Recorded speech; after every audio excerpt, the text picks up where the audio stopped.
They have brought a lot of cars to Barrett-Jackson over the years. I would put Patrick Pogrant right up there with Amos Minter, Kurt Tanner, the Snodgrass brothers, right up there with the premier builders of restored cars for resale in America. We have got a 1957 Ford convertible Thunderbird, $125,000. This is a Minter car, just freshly done. Was Justin Minter walked by just a moment ago and said, "This is exactly what I thought this car should do." This is going at $125,000. A lot of interest. This color apparently showing up very well, and the crowd just loves it. Minter does great cars, and the crowd is responding to it. Thunderbird bronze with cream off-white interior. Again, folks, we take a lot of pride in bringing the best cars in the world. We also take great pride in bringing the best consigners in the world. Well, once again, we talked about the Minter cars done by Amos and Justin, father and son. We've been telling father and son stories all day. This is another one, although they do them as a group.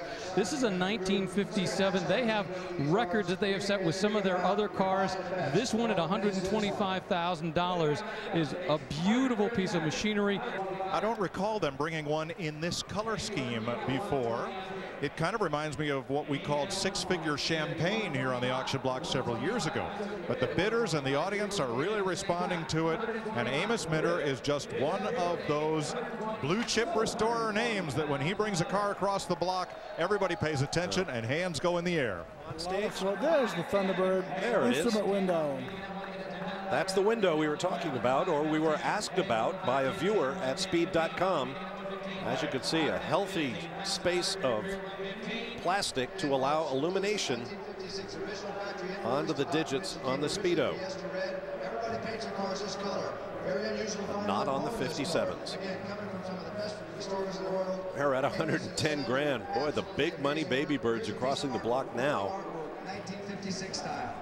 Yeah, if you missed that last one, you didn't have to wait long to get another one. Now, that one was a 57, this one a 56, slightly different look. As I mentioned before, Continental kit on the back, slightly different fins. And as I was mentioning, the Minter family, they do things a little special. They put a little extra plating on the chrome here. They've got extra plating on parts inside there. Their point being that if you're going to spend, in this case, $115,000 at least for a car, you want it better than the day it rolled off the factory floor back in 1956.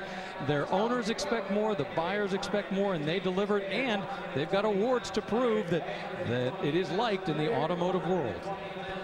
Like the tri-year Chevys, everybody has a favorite year baby bird. The Minter boys brought a truckload of baby birds this year. Their cars always do well here. They specialize in baby birds and mid-50s Fords of all kind. I've seen a 56 Crown Vic that they did one time. Best I've ever seen. Unbelievable. Well, we saw the 57, we saw the 56. They both brought good money. How about a 55 in yellow? And just a few years ago, the Minter set a record for 56 with a slightly different color yellow. So they're hoping, or actually there was a different year, but they're hoping that this time they could make that magic happen again, bringing the yellow on stage and bringing the prices back up. We've already seen two go well over $100,000. Can they get the trifecta today? This is goldenrod yellow, and you see these stamps on the firewall, on the fender, indicating that certain processes in the build process have been completed. And it's just one little detail that not all restorers will do. Another is here inside the hood.